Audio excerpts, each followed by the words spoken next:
Olá!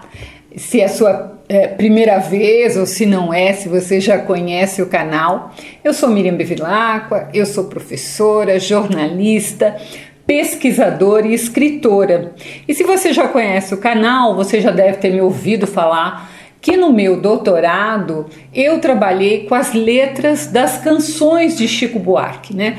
Principalmente dentro do cancioneiro do Chico Buarque, aquelas letras que nós podemos considerar crônicas. Essa é uma característica do Chico, né?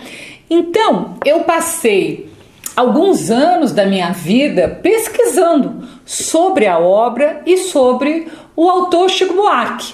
Se você quiser saber um pouco mais, eu falo quando o Chico ganhou o prêmio Camões, está aqui no canal. Também tem outro livro, que é o seu último livro anterior a esse que eu vou falar hoje, que é Essa Gente, que Chico lançou em 2019. Nesse vídeo, inclusive, esse mais antigo de Essa Gente, eu faço bem a diferenciação entre o Chico letrista e o Chico romancista, e agora, mais recentemente, né, o Chico contista, né, o Chico que escreve prosa. Bem, então hoje eu vou falar deste livro, que é o novo livro do Chico Buarque, lançado no final do ano passado, de 2021. É o seu 8º livro, mas é o primeiro livro de contos.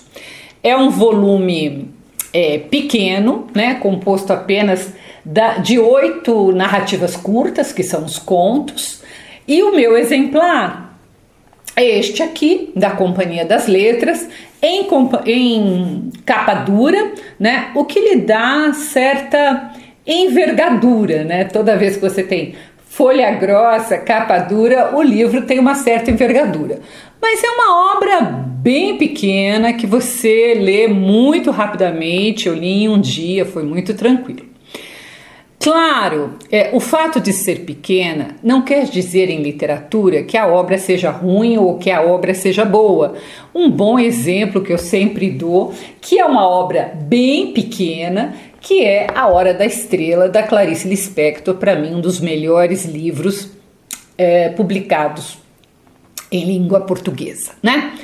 Então o que nós vamos ver hoje, esse Anos de Chumbo, apesar de ser pequeno, é realmente uma obra muito boa. Fica comigo até o final e se você tiver ainda interesse em conhecer um pouco mais sobre Chico Buarque, assista aos outros vídeos aqui do canal. Então, vamos começar pelo título, né? Anos de Chumbo e Outros Contos. Anos de Chumbo foi uma expressão muito utilizada e ainda para designar a época da ditadura militar no Brasil. Mas, diferente do que a gente possa imaginar, os contos não vão falar diretamente da ditadura ou da repressão que acontecia naquela época, mas são histórias diversas que se passam, obviamente, naqueles anos. Que anos são esses? É a década 60, 70 e 80. Alguns contos você consegue situar bem, mas outros você sabe que está ali nos anos de ditadura.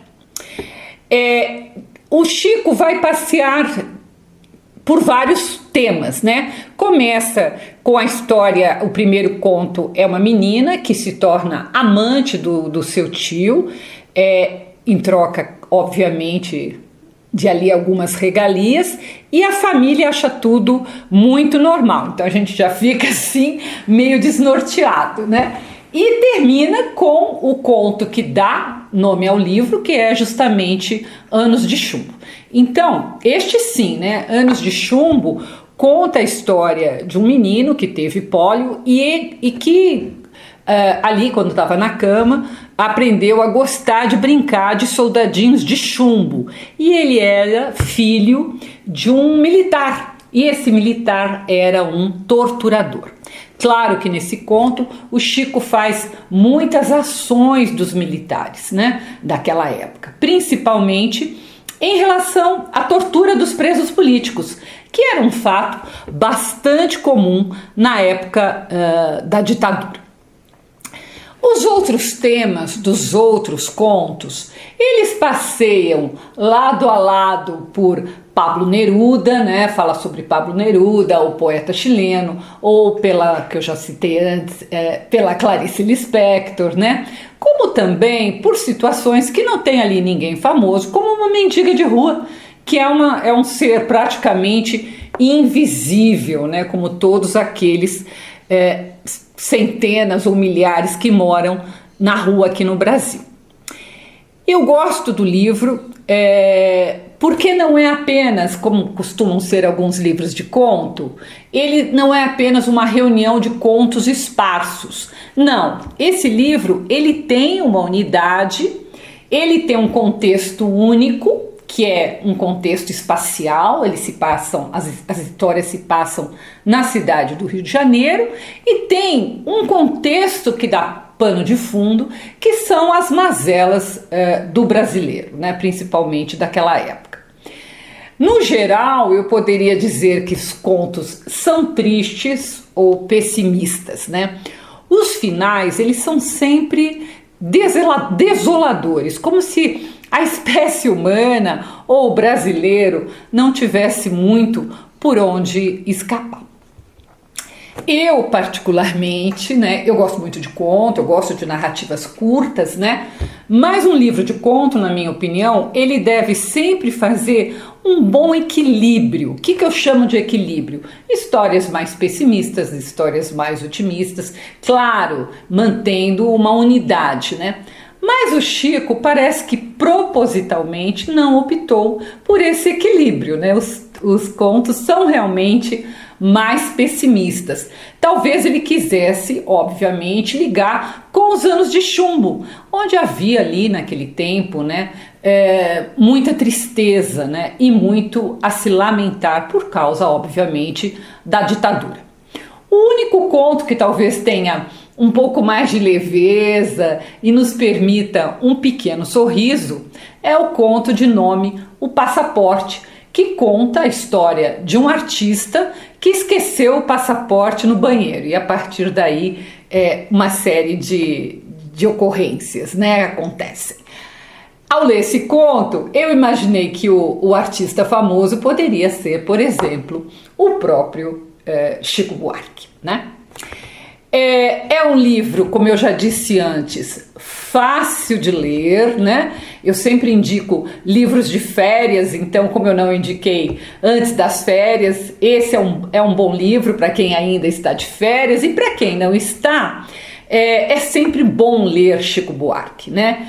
É só ficar atento, porque Chico usa bastante ironia nesses contos, e o subentendido, ou seja, aquilo que ele não explicita, né? É preciso que a pessoa tenha um bom conhecimento das décadas de 60, 70 e 80, o que ocorreu no Brasil, para entender algumas ironias, algumas analogias que ele faz, não de forma clara, né?